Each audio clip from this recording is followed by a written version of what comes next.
Hola y bienvenidos al canal de Casos y Sucesos. Yo soy Mayen y en este vídeo os traigo la teoría oficial y las teorías alternativas sobre qué ocurrió con Antonio Anglés. Like y suscríbete si te gusta el contenido para ayudar al canal y sin más, comenzamos.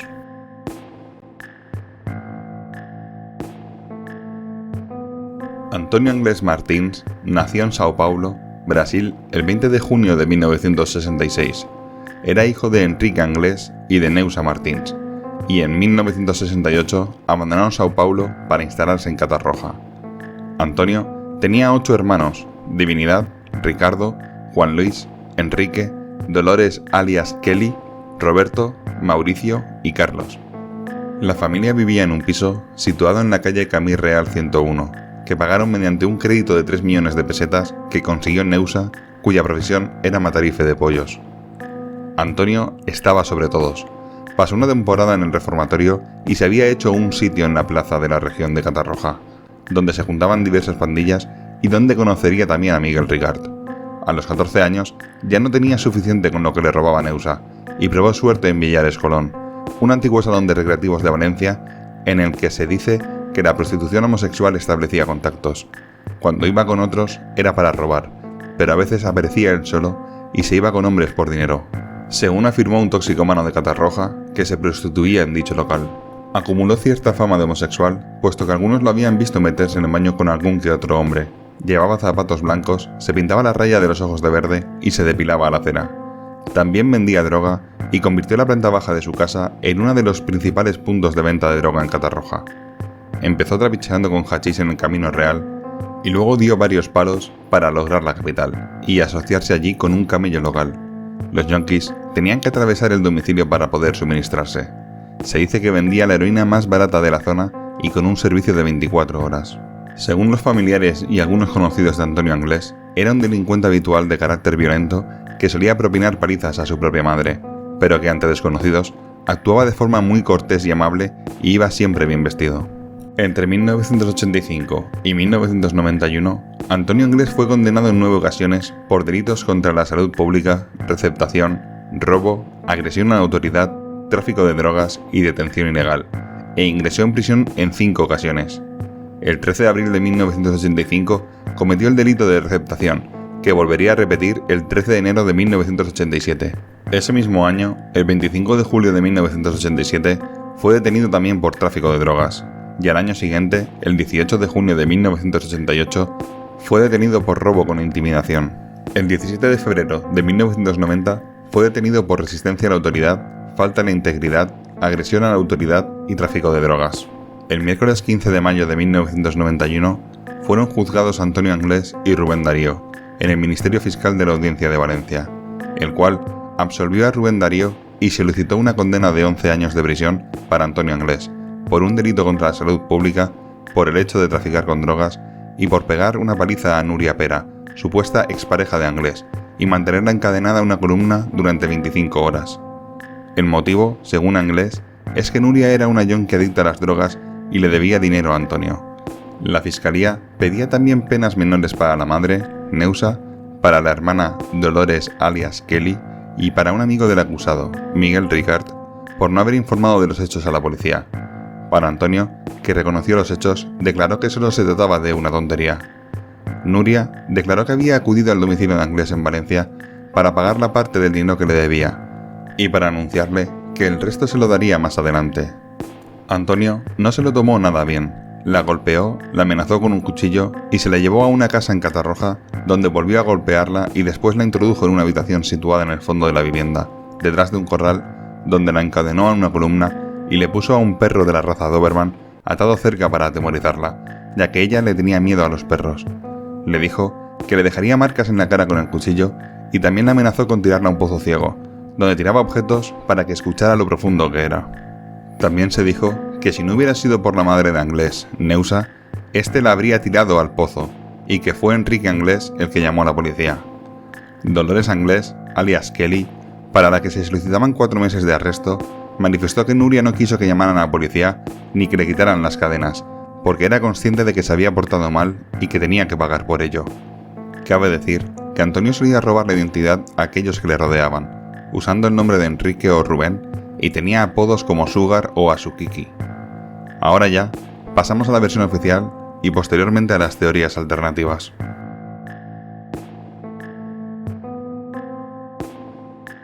En la versión oficial, se establece que Antonio Anglés es una persona inteligente, manipuladora, psicópata, que cosificaba a las personas y un misógino, que atraía a las personas con amabilidad y poco a poco las iba manipulando hasta convertirlas en sus subordinados. Por otra parte, se establece que Miguel Ricard era una persona con poca personalidad, fácil de manejar, inestable mentalmente, con una infancia difícil y fácilmente influenciable. Pero Miguel Ricard es otro tema. Si queréis un vídeo de él similar a este, ponérmelo en los comentarios. Según la versión oficial, Anglés le confesó a uno de sus compañeros de celda que cuando escapara, violaría a unas tías y les daría castigo como venganza. Y cada vez contaba a sus amigos más historias sobre violaciones en las que había participado. El 5 de marzo de 1992 le dieron un permiso en la cárcel de 6 días y ya no regresó. No fue hasta medio año después, en septiembre, que se ordenó su búsqueda y captura. Fuera de la cárcel, se dice que fue a buscar a Nuria en el centro de desintoxicación donde ésta recibía tratamiento, pero ella ya había sido advertida en la puerta del centro de que Anglés iría a buscarla, por lo que escapó. Poco después ocurrieron los hechos. Le dijo a Ricard que cogiera el coche y que pusiera rumbo a la discoteca Color de Picassent. Al pasar junto a la gasolinera de Picassent, a menos de medio kilómetro de la discoteca, el Opel Corsa blanco de 3 puertas se detuvo, para que subieran 3 chicas de Alcácer, Toñi, Miriam y Desiree. El coche ya no se detendría hasta llegar cerca de una casa abandonada en La Romana, en el término de Tous.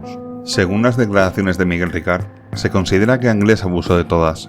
Primero fue a Toñi, después fue a Desiree, donde supuestamente Antonio Anglés obligó a Miguel Ricard a abusar de ella, y más tarde abusó él mismo de ella, y finalmente fue Miriam, que tuvo el mismo tipo de abuso que Toñi.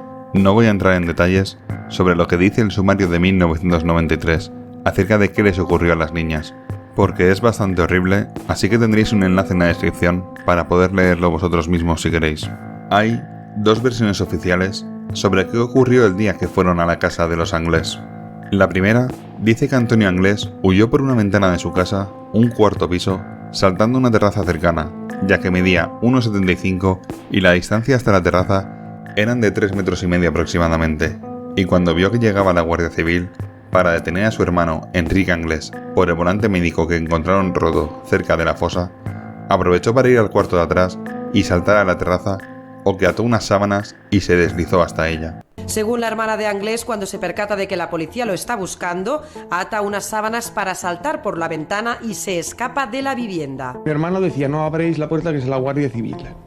Y puso una madera ahí en la puerta. La segunda establece que Antonio Anglés no estaba en el domicilio cuando llegó la Guardia Civil a detener a Enrique Anglés, ya que mientras estaban presentes la Guardia Civil, Antonio Anglés llamó por teléfono.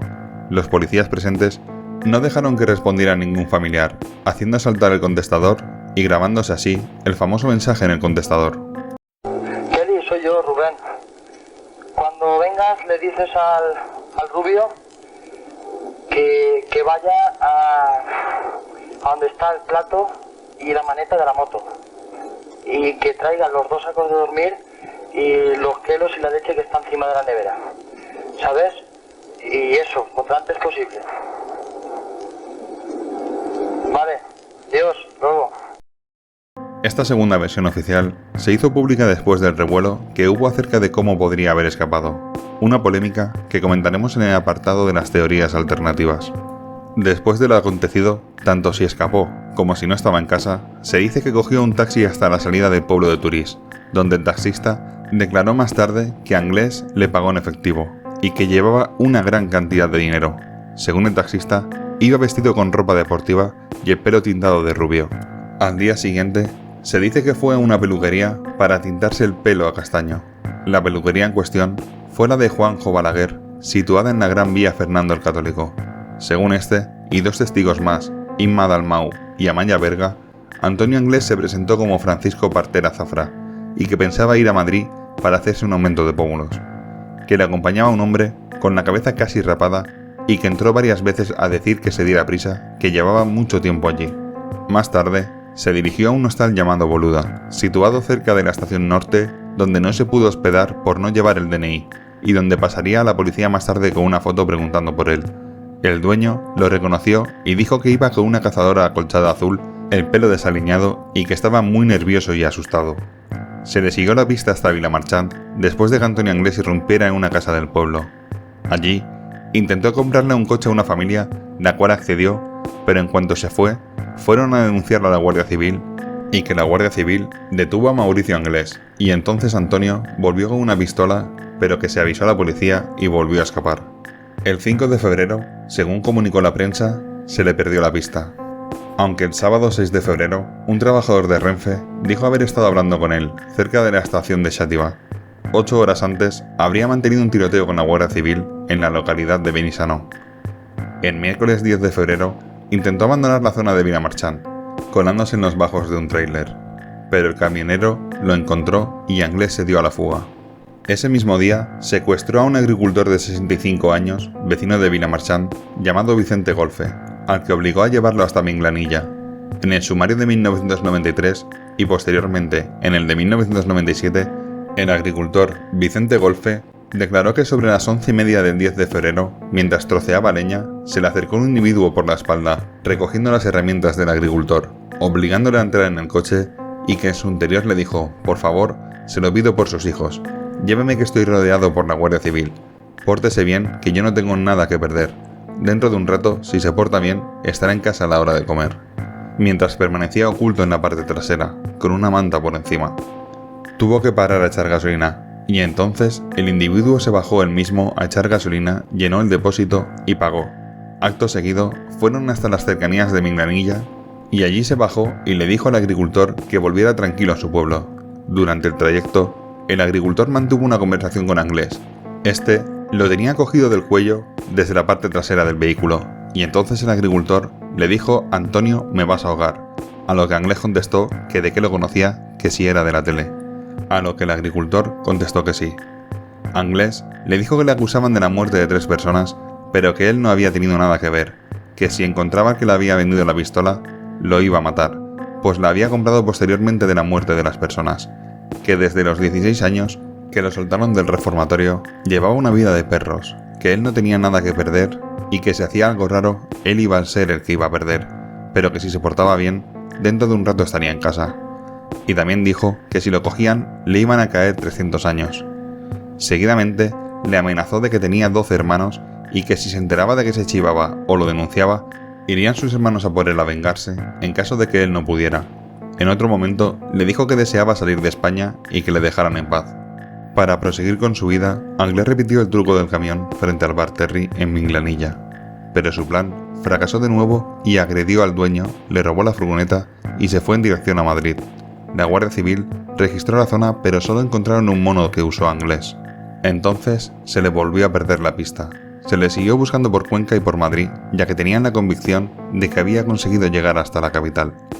El 24 de marzo de 1993, la prensa informó de que un grupo de inspectores de homicidios de la Brigada Central buscaban a Anglés en Lisboa. La policía portuguesa y los agentes desplazados desde Madrid comenzaron a buscar al prófugo en el puerto de Lisboa, pero el día 27 se anunció que había burlado el cerco policial y había escapado hacia Dublín en un barco mercante. El 1 de junio de 1993, el diario Las Provincias puso de titular que las huellas dactilares en el barco y la lancha confirmaban que Anglés había llegado a Irlanda. Y aquí se le perdió la pista definitivamente, hasta el día de hoy, donde algunos rumorean que sigue vivo, mientras otros sostienen que murió en el mar. Por eso, una de las versiones, quizá la más creíble, sea que cayó en las aguas de Irlanda y debido al frío de aquella época, que aquellas aguas eran gélidas, pues que muriera en alta mar. Como dato adicional, se dijo con posterioridad que durante los primeros días de febrero estuvo oculto en un chalet de Benaguacil, que se encontraba vacío. El dueño presentó una denuncia el 1 de marzo diciendo que el día anterior, al entrar en el chalet, estaba el automático conectado y que le habían robado 2 sacos de dormir y que había una cartera marrón que contenían 5 fotos. Estas fotos se supone que fueron hechas en un fotomatón para falsificar más documentación, y de ellas se sacaron las huellas dactilares de Antonio Anglés. También se dejó 50.000 pesetas y una servilleta con manchas de sangre. Son 6 habitaciones habían, y en una de ellas había una mesa camilla y vi una cartera. La miré así. Paco, total que vino corriendo, estuvimos mirando otra vez la cartera y es cuando aparecieron unas fotos del Anglés. Y digo, ay, el Anglés. Bueno, muy mal, lo pasé muy mal. Dinero, el dinero, billetitos de 50.000. Yo subí arriba a la habitación y había papel, se ve que claro, se hizo sangre y entonces claro, yo le dije a la policía, ¿hay pruebas? Pues si es él o no es él. ¿Las cogieron? No las cogieron. Les dije, me dijo que lo quitara yo todo y digo, no, estos son pruebas que tenéis que coger.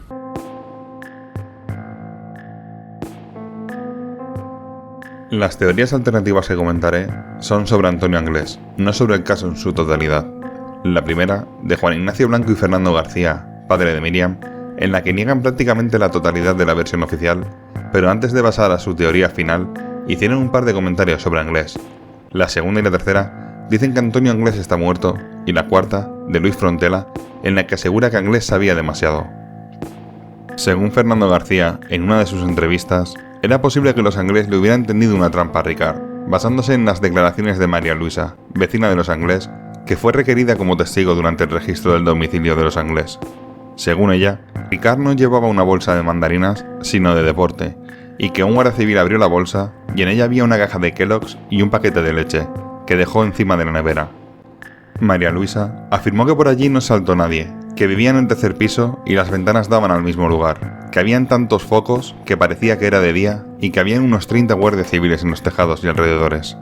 Fernando García creía que el testimonio de María Luisa era fiable.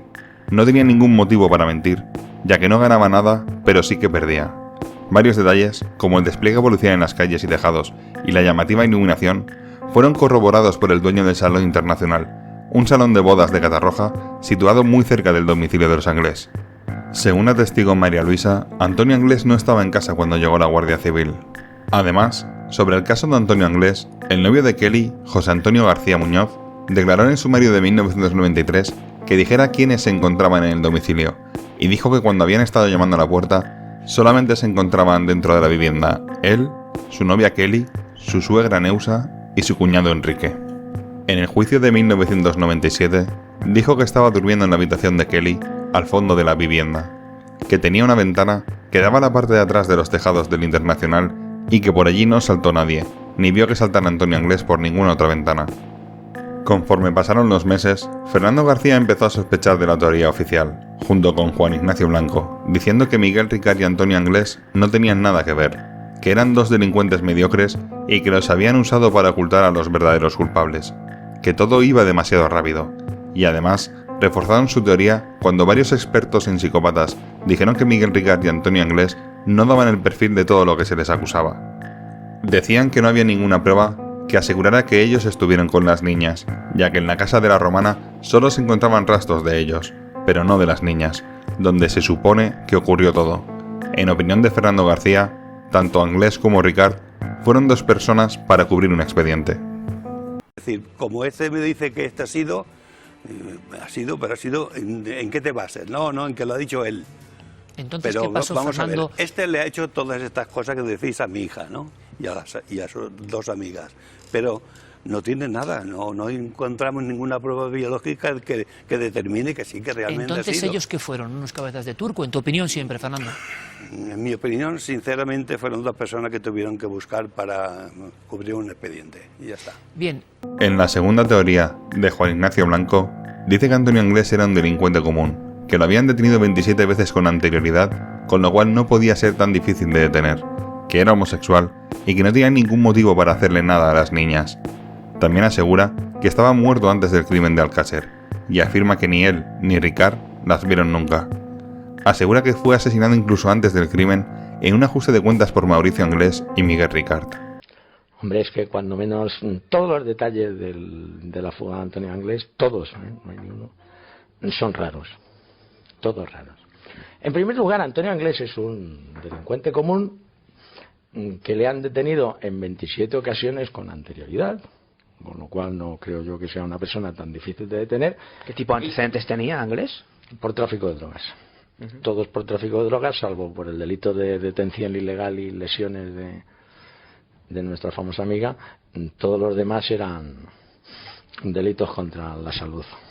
Lo que no tiene género de duda es que el día 27 de enero, cuando encuentran los cadáveres de las niñas, Anglés estaba muerto, y el día 13 de noviembre del 92, cuando desaparecen las niñas, Antonio Anglés estaba muerto y bien enterrado. ¿Y cuál es esa, para ti, más que teoría, certeza con respecto a la muerte de Anglés? Bueno, Antonio Anglés muere en un ajuste de cuentas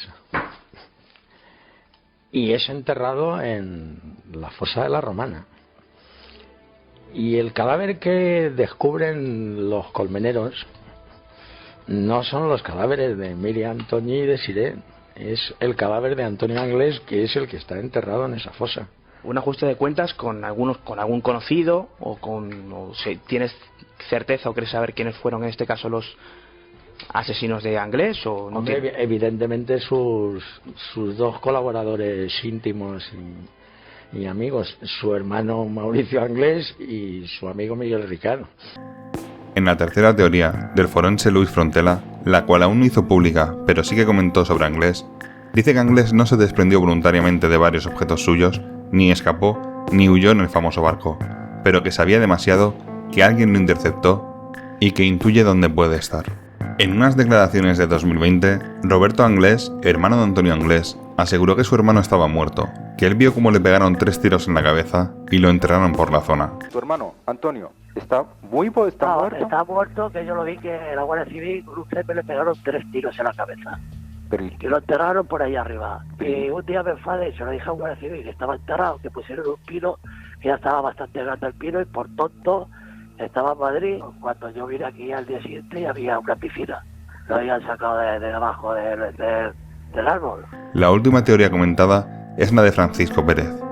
Las circunstancias en las que se produjo el secuestro del agricultor de Vilamarchant fueron las que hicieron sospechar a Francisco Pérez Avellán, un conocido periodista especializado en criminología, el cual sacó un libro titulado Alcácer, punto final, toda la verdad 10 años después, donde sostenía que Miguel Ricard era el jefe de la banda que tras asesinar a las niñas mató a Antonio Anglés y dejó los papeles para inculparlo, y siempre defendió que Antonio Anglés estaba muerto.